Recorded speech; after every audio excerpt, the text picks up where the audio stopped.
Hello everyone, and welcome to Herstory. Forget everything you think you know about Queen Victoria.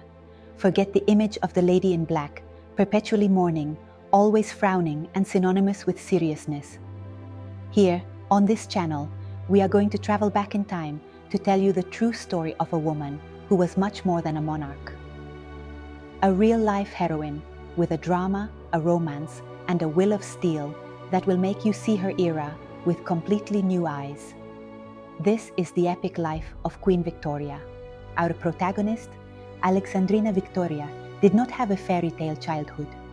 On the contrary, hers was one of the loneliest and most controlled in royal history. She was born in 1819, and from the start, her life was marked by intrigue.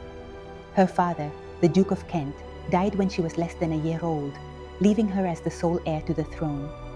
Her mother, the Duchess, fell under the influence of the ambitious Sir John Conroy, and together they created the infamous Kensington System, a regime designed to keep Victoria completely isolated and dependent. Imagine a day in the life of little Victoria. She couldn't speak to anyone without her mother and Conroy present. Her toys, her books, her lessons, everything was meticulously examined. She couldn't walk down the palace stairs without an adult's hand. The most humiliating thing for her was that she wasn't even allowed to sleep in her own room. Her bed was dragged into her mother's every night. The only freedom she had was her horse, her dog, and a diary where she wrote her secrets and vented her frustrations. This forced solitude forged an iron will in her, a deep determination that, once she became queen, no one would control her again. On June 20th, 1837, her uncle, King William IV, died. The news reached her at 6 in the morning. Lord Conyngham and the Archbishop of Canterbury arrived at Kensington Palace, and Victoria, in her dressing gown, received them. The news was so abrupt that for a moment, she was silent. Her first act as sovereign was to send a note to her mother and Conroy, ordering them to leave her room and let her be alone. This simple gesture marked the end of her childhood and the start of her reign, a symbolic act of freedom that resonates to this day. Newly crowned 18-year-old Victoria found a guide in the Prime Minister, Lord Melbourne. He became her mentor, a surrogate father who taught her the ins and outs of politics and helped her navigate the world of the court. Their relationship was so close that gossip flew. But our heroine's heart was looking for a love that was more than just a guide, and she found it in her cousin, Prince Albert of Saxe-Coburg and Gotha. The story of their romance is worthy of a movie. They met as teenagers, but it wasn't until their second meeting, years later, that the spark ignited. Victoria wrote in her diary that she found him extremely handsome and with a very nice mouth. As queen, she couldn't wait for him to court her. So, breaking old conventions, she summoned him to her office on October 15, 1839, and filled with nerves, proposed marriage. He accepted immediately. Their wedding, on February 10, 1840, was not just a royal event. It was the start of an intellectual partnership that would change the monarchy forever. Their love was no secret, but what few people know is the depth of their connection. In her diary, Victoria described her wedding night with a passion not often found in the chronicles of the time. Albert was not only her husband, he was her partner, her advisor, her consultant on everything from politics to palace decoration. Together, they dedicated themselves to modernizing Great Britain. He was the mastermind behind the Great Exhibition of 1851, a monumental event that showcased the power and innovation of British industry to the world. Victoria and Albert had 9 children in total, a feat Victoria often complained about, as she hated pregnancy and childbirth. "The heavy price for being a mother," she once wrote. Despite this, she ensured that, through her children, British royal blood spread throughout the continent. That's why she was nicknamed the Grandmother of Europe. Her children: Victoria, Vicky, her firstborn and favorite, whom she considered the most intelligent. She married the German Emperor, Frederick III. Their correspondence shows a relationship of trust and love, but also Victoria's concern for her daughter's life in a court that saw her as a foreigner. Edward VII, Bertie, her firstborn son and heir. Victoria considered him useless and a constant disappointment. Their relationship was tense, and marked by his mother's disdain for his frivolous lifestyle. Alice. She married Louis IV, Grand Duke of Hesse. She was one of Victoria's closest daughters, sharing her sensitivity. Her tragic death from diphtheria on the same anniversary of her father's death, 17 years later, devastated Victoria.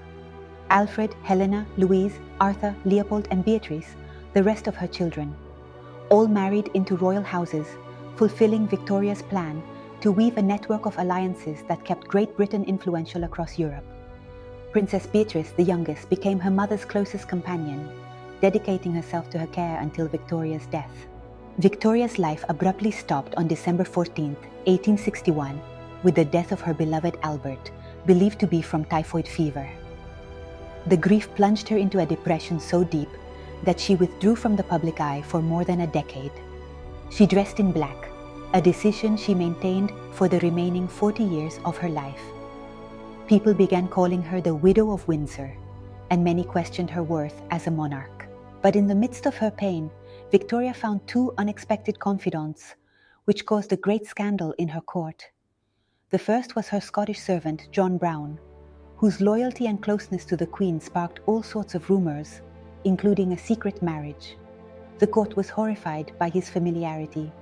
Then, with Brown's death, Victoria found comfort in an even more controversial friendship. Abdul Karim, a young Indian man, arrived at her court in 1887 to serve during her Golden Jubilee. Victoria was fascinated by him and named him her Munshi, or teacher. He taught her Hindi and Urdu, told her stories of India, and became her closest confidant. The court, racist and elitist, could not bear the influence of an Indian servant over the Queen.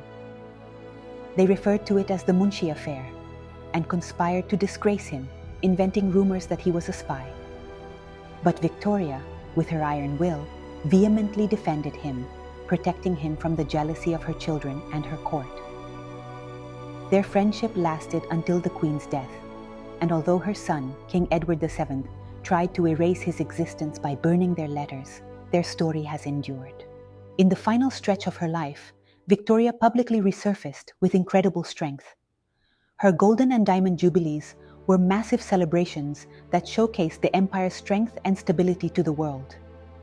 In 1876, she was proclaimed Empress of India, a title that, for many, sealed her status as one of history's most powerful monarchs. Victoria was not just a figure of her time, but ahead of it. She was one of the first monarchs to use the train, an enthusiast of photography, and a passionate lover of opera. She was a woman with a complex personality, serious and traditional, but also emotional, passionate, and fiercely loyal to her loved ones. She showed us that a woman can be a mother, a wife, a monarch, and a force of nature, all at the same time. And here is one last detail that sums it all up. Throughout her life, Victoria kept a diary that totaled over 122 volumes. It was the most intimate record of her thoughts, her loves, and her sorrows. Upon her death, she left her youngest daughter, Princess Beatrice, the monumental task of editing it. Beatrice did so, but not without first censoring and eliminating passages she considered too personal, including almost all references to Abdul Karim and other family secrets. Thus, Victoria, even after death, continued to maintain control over her own story. Now here comes the part that makes us raise an eyebrow. Despite being the most powerful monarch of her time, a woman who demonstrated her capacity to govern a vast empire, Victoria firmly opposed women's suffrage. The irony of history, right? In her private letters, she called the suffragette struggle mad and wicked, and believed that women were too weak to get involved in politics. For her, a woman's place was the home, and her role was that of wife and mother. Despite being a woman at the pinnacle of power, her vision for other women was deeply conservative. And to add one last unexpected twist, here's a detail that will make you think. Despite her devotion to the crown, Victoria sometimes showed deep criticism of royalty. Privately, she lamented the influence of the German royal family, which she considered frivolous and superficial. She even went so far as to defend the idea of a republican government in some of her letters, saying that the monarchy was a costly mistake. Imagine the most iconic queen in history, the one who gave her name to an entire era, privately debating whether her own institution made sense. One more proof that Victoria's mind was as complex and contradictory as the empire she governed. And now, after this deep dive, I want you to tell me in the comments, what do you find most shocking about Queen Victoria's life? Her lonely childhood, her romance with Albert, or her unconventional friendships?